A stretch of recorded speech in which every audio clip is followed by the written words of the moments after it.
Students, good afternoon, all of you. Once again, today I am going to teach geography, lesson 4. As you know that lesson 2 and 3, it is not in your syllabus of the board examination for session 2020-21. So, today I am going to teach lesson 4 geography. Please listen carefully and look in your book. Okay? Beta, lesson name is the agriculture. Listen carefully. As you know that in our country 70% citizens involved in the agricultural activities. Okay, so India is an look in the book. India is an agriculturally important country. यानी कि हमारा देश जो है खेती के लिए कृषि प्रधान देश कहा जाता है. Okay, 2/3 of its population is engaged in agricultural activities. लगभग 2/3 यानी कि 70% के आसपास हो जाता है कि लोग जो है पॉपुलेशन जो है एग्रीकल्चरल एक्टिविटी में इन्वॉल्व रहती है. Agriculture is a primary activities, और ये प्राइमरी जब क्लास 9th हम लोग पढ़े हैं तो सेकेंडरी प्राइमरी पढ़े थे हम लोग. सेकेंडरी एक्टिविटी प्राइमरी हम आगे पढ़ेंगे. तो देखते हैं कि जो एग्रीकल्चर है वो कैसा एक्टिविटी है, प्राइमरी एक्टिविटीज है. विच मोस्ट प्राइमरी क्यों है? क्योंकि इस प्रोडक्शन में एग्रीकल्चरल की जो प्रोडक्शन होता है इसमें कहीं से कोई रॉ मटेरियल यूज नहीं होता है, डायरेक्ट ये रॉ मटेरियल प्रोड्यूस करता है. जैसे कॉटन हो गया, राइस हो गया, टी हो गया, जूट हो गया, सुगर केन हो गया. तो ये जो है प्राइमरी मटेरियल प्रोड्यूस करता है अदर्स एक्टिविटीज के लिए, इसलिए इसको बोलते हैं प्राइमरी एक्टिविटीज. इसे क्या बोलते हैं? Primary activities. Which produce most of the food that we consume. Beside food grains it also produce raw material for various industries. यानी खाद्यान्न के साथ साथ ये अलग इंडस्ट्रीज के लिए भी रॉ मटेरियल्स प्रोड्यूस करता है. जैसे शुगर मिल के लिए शुगर इंडस्ट्रीज के लिए शुगर केन, जूट इंडस्ट्रीज के लिए जूट, कॉटन इंडस्ट्री के लिए कॉटन, टी, कॉफी, स्पाइस, ऐसे बहुत सारे इंडस्ट्रीज हैं जो एग्रीकल्चर पे बेस्ड हैं. इसको बोलते हैं एग्रो बेस्ड इंडस्ट्रीज. हम आगे पढ़ेंगे इंडस्ट्रीज में.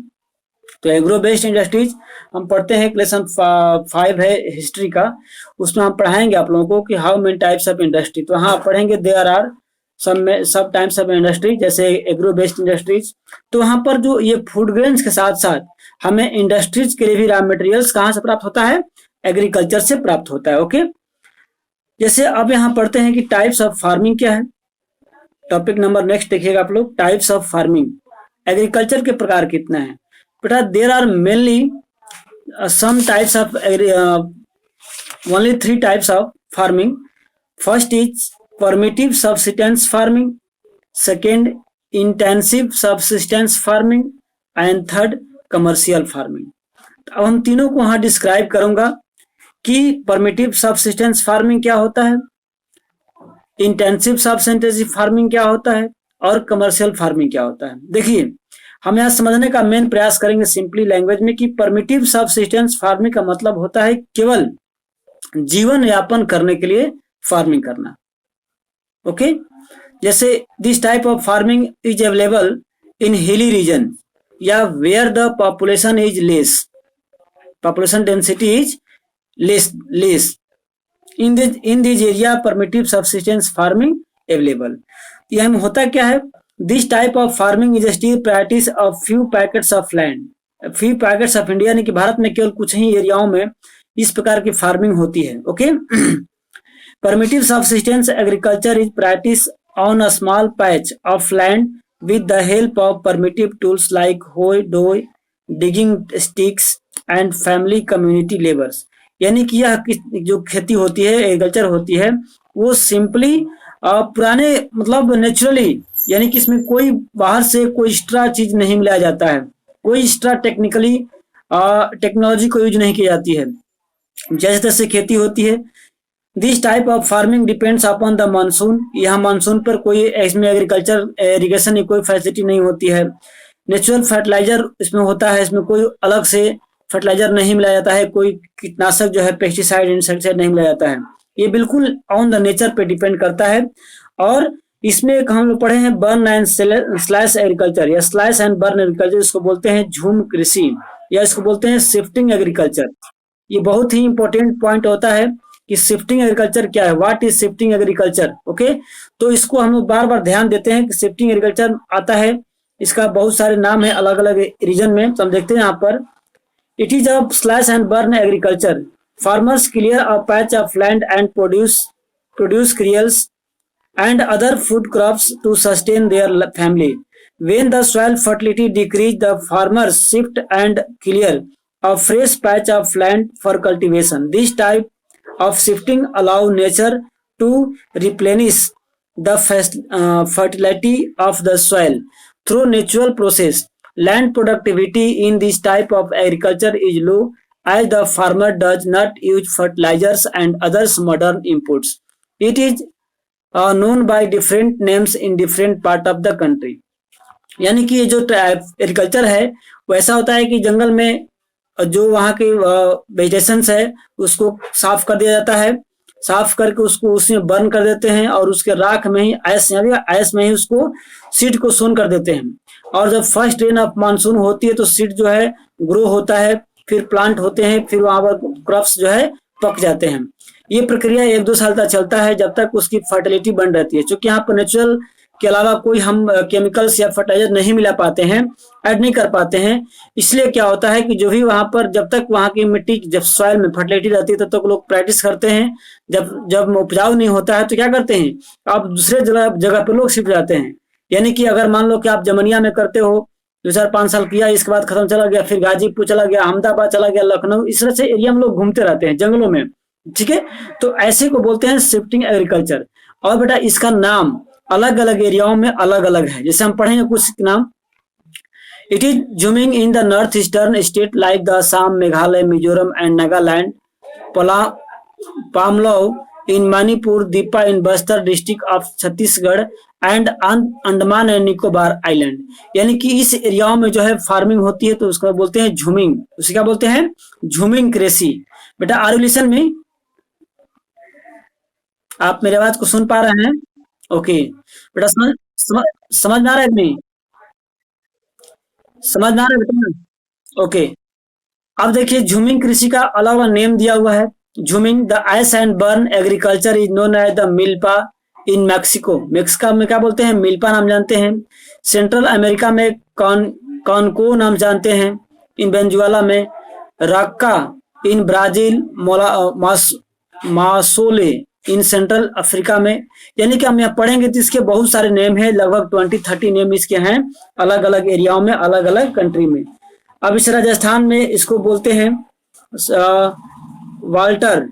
वाल्टर या वालर। खिल्ली बोलते हैं हिमालयन बेल्ट में, जहाँ हिमालय जो उसका बेल्ट है उसमें उसको बोलते हैं खिली। Karua in Jharkhand and jhuming in the north eastern, जो उत्तरी और पूर्वी यानी कि जो असम का राज्य है उधर इसको बोलते हैं झूमिंग वगैरह। इसका बहुत सारे नाम है, आप लोग देखना है इसको। अब हम चलते हैं, तो आपने देखा अभी परमिटिव सबसिस्टेंस फार्मिंग में केवल जीवन जीने के लिए, जहां पॉपुलेशन डेंसिटी कम है वहां लोग अपने लाइफ को सरवाइव करने के लिए किसी तरह से एग्रीकल्चर कर लेते हैं, किसी तरह से ग्रुप को ग्रो कर लेते हैं। तो इस तरह के फार्मिंग को बोलते हैं परमिटिव सबसिस्टेंस फार्मिंग। इसको हिंदी में बोलते हैं छिटफुट कृषि। छिटफुट यानी कहीं हुआ कहीं नहीं हुआ, यहाँ हुआ वहां नहीं हुआ। जैसे हमारे यहाँ क्या होता है कि कम जमीन होता है और उस पर बहुत सारे क्रॉप्स को ग्रो करते हैं। चूंकि हमारी पॉपुलेशन ज्यादा होती है, हमें मतलब फूड ग्रेन्स की ज्यादा डिमांड होती है। हम अपने डिमांड को मेंटेन करने के लिए अधिक से अधिक प्रोडक्शन चाहते हैं कम से कम लैंड में। तो वैसे फार्मिंग को बोलते हैं इंटेंसिव सब्सिस्टेंस। जो सेकेंड पॉइंट है, इंटेंसिव सब्सिस्टेंस फार्मिंग, यानी कि इसमें क्या होता है कि कम से कम लैंड में अधिक से अधिक प्रोडक्शन को प्राप्त करना। क्योंकि हमारे डेली जो पॉपुलेशन जो इंक्रीज हो रही है उसकी डिमांड को कंप्लीट करने के लिए हम क्या करते हैं, उसमें अधिक से अधिक फर्टिलाइजर्स यूज करते हैं, मॉडर्न टेक्नोलॉजी यूज करते हैं, पेस्टिसाइड यूज करते हैं, इंसेक्टिसाइड यूज करते हैं, मिक्सिंग क्रॉपिंग करते हैं, यानी कि एक ही बार कई फसलों को ग्रो करते हैं। हमारी टारगेट होती है कि हम अधिक से अधिक फसल को कैसे कम से कम लैंड में ग्रो करें। तो इस तरह की जो प्रैक्टिस होती है फार्मिंग की, उसे बोलते हैं इंटेंसिव सब्सिस्टेंस फार्मिंग। आप इसको पढ़ सकते हैं। This type of farming is practice in area of high population pressure on land.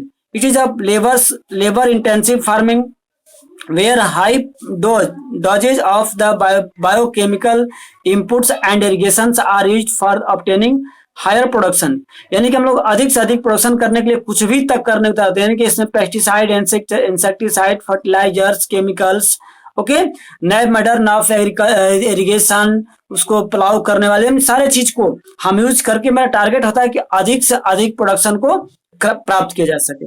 Okay, next है बेटा through the right of inheritance, इसमें वही बात दिया है। हमने चलते हैं थर्ड पॉइंट जो है कमर्शियल। अभी आपने दो देखा, परमिटिव सबसिस्टेंस फार्मिंग और इंटेंसिव फार्मिंग। आता है what is the difference between subsistence farming और परमिटिव सबसिस्टेंस फार्मिंग, तो आप लिख लेंगे इसको। मेनली डिफरेंस यहाँ है कि परमिटिव फार्मिंग जो होता है वो जहाँ पॉपुलेशन डेंसिटी कम होता है वहां अलग अलग एरियाओं में छोटे छोटे जमीन पे खेती होती है और इसमें बर्न एंड स्लैश खेती होती है। Burn and slash and burn agriculture होती है, इसको झूम कृषि भी कहते हैं, मिल्पा, बेटा, सब बहुत सारे नाम है, यहाँ होती है। लेकिन जहाँ पॉपुलेशन डेंसिटी बहुत ज्यादा है और डिमांड फूड ग्रेन्स की ज्यादा है तो वहाँ कम लैंड पे अधिक से अधिक फूड ग्रेन्स को ग्रो करने की बात होती है, तो वैसे फार्मिंग क्या बोलते हैं, इंटेंसिव फार्मिंग। अब हम चलते हैं थर्ड फार्मिंग के बारे में। Third pattern farming, commercial farming. बेटा नाम से ही पता है, कमर्शियल दैट मीन्स वाणिज्य, वाणिज्य कृषि, यानी कि वह खेती जहां से हम लोग को खाद्यान्न के साथ साथ पैसे भी आए। जैसे हम लोग चावल, गेहूं वगैरह ग्रो करते हैं, अनाज ग्रो करते हैं तो हम खाते हैं, डायरेक्ट उसको कंज्यूम करते हैं। बट बहुत सारे ऐसे भी क्रॉप्स हैं जिसको हम डायरेक्ट कंज्यूम ना कर सेलिंग के लिए ही केवल करते हैं। जैसे आपका शुगर केन हो गया, जैसे आपका कॉटन हो गया, जैसे आपका जूट हो गया, जैसे टी हो गया, कॉफी हो गया, स्पाइसेस हो गए। ऐसे बहुत सारे क्रॉप्स हैं, ऐसे बहुत सारे चीज हैं जिसको हम केवल सेलिंग करने के लिए करते हैं, डायरेक्ट कंज्यूम नहीं कर सकते हैं। वैसे फार्मिंग को बोलते हैं commercial farming. Are you clear बेटा?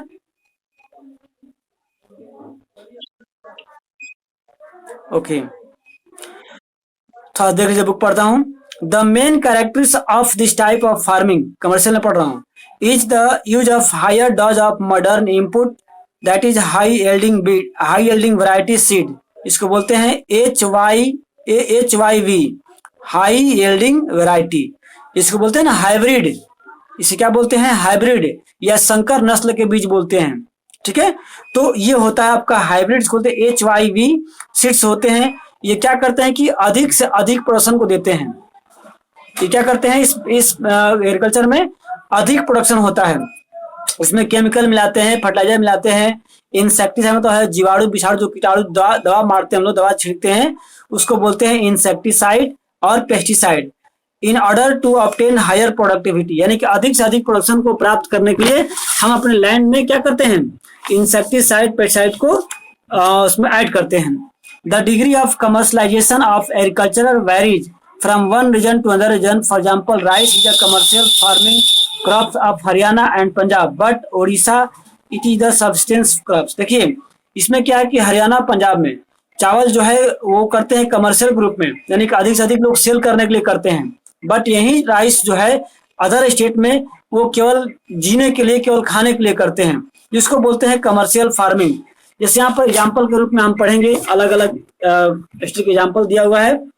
तो प्लांटेशन इज आल्सो एक next type of commercial farming है, स्मॉल का छोटा सा एक टाइप है, इसको बोलते हैं प्लांटेशन फार्मिंग। इसमें क्या होता है कि एक ही प्रकार के, जैसे मान लीजिए आप देख रहे हैं बनाना लगाया गया है, बम्बू लगाया गया है और सारे जो है, जिसको मतलब केवल वो प्लांटेशन पौधे ट्री लगाते हैं जो नियर अबाउट 1 या 3 क्रॉप्स देने के बाद वो समाप्त होता है, और एक ही लैंड पर, दैट मीन्स एक प्रकार की जो प्लांटेशन है वो काफी लंबे चौड़े फील्ड पे लगाते हैं, वैसे को बोलते हैं प्लांटेशन। तो plantation is also a type of commercial farming. In this type of farming a single crop is growing on a large area. The plantation has an interface of agriculture and industry. Plantation over large tracts of land using the capital intensive inputs, यानी कि इसमें अधिक से अधिक capital मतलब पूंजी होता है, पैसे की खर्च होती है और इसमें अधिक से अधिक इनपुट मतलब आउटपुट होता है। With the help of migrant labours, यानी बाहर से भी लेबर लोग मंगा देते हैं। चाय के बगान नाम सुनेंगे आप लोग असम में, तो वहां पर बहुत पहले से ही बाहर से लोग जाकर के वहां पर वर्क करते हैं, इसको बोलते हैं माइग्रेंट लेबर। जैसे हम लोग पढ़ा ना इसमें पॉलिटिक्स में पढ़ा, तमिल इंडियन, इंडियन तमिल्स, वो इंडिया से गए हुए थे वहां श्रीलंका में चाय की बागानों में काम कर, टी गार्डन में काम करने, तो ऐसे लेबर को बोलते हैं माइग्रेंट लेबर। जो लेबर अपने कंट्री से या अपने एरिया से दूसरे एरिया में वर्क करने जाते हैं, तो वैसे लेबर क्या बोलते हैं? Migrant labour. Are you clear बेटा? What do know about migrant labour? Labour that works in other state या other countries, okay, that is known as the migrant labour. वह लेबर जो अपने राज्य दूसरे राज्य में का वर्क करता है उसे बोलते हैं migrant labour. All the produce is used as raw material in respective industries, okay. जैसे हमारे कंट्री में क्या है, तो हमारे कंट्री में जो है इंडिया में coffee, tea, rubber, sugar cane, banana etc, ये एग्जाम्पल है प्लांटेशन क्रॉप्स की। जैसे टी वगैरह असम में होता है, नॉर्थ बंगाल में कॉफी होता है, कर्नाटका वगैरह में इंपॉर्टेंट प्लांटेशन का क्रॉप्स है ये जो है। Since the production is mainly for market, यानी कि इसका जो प्रोडक्शन केवल मार्केट के लिए होता है, न कि खाने पीने के लिए डायरेक्ट होता है। वो लगाते ही हैं केवल क्या करने को, उसको मार्केट पर सेल करने के लिए, उसको मनी के लिए। Since the production is mainly for market, a well-developed network of transport and communication connecting the plantation areas, processing industries and markets plays an important role in develop of the plantation। और उसके लिए सबसे जरूरी है market का develop होना। ये क्या बोलते हैं उसको, ट्रांसपोर्ट डेवलप। मान लो कि हमारे एरिया में बहुत सारे अधिक कटन के, हम लोग कटन ग्रो करें और कटन परचेज करने वाला कोई ना हो, या फिर वहां से कहीं दूसरे जगह सेंड करना तो वहां रोड ना हो, या फिर नियर अबाउट कहीं मार्केट ना हो, तो हम क्या करेंगे ग्रो करके?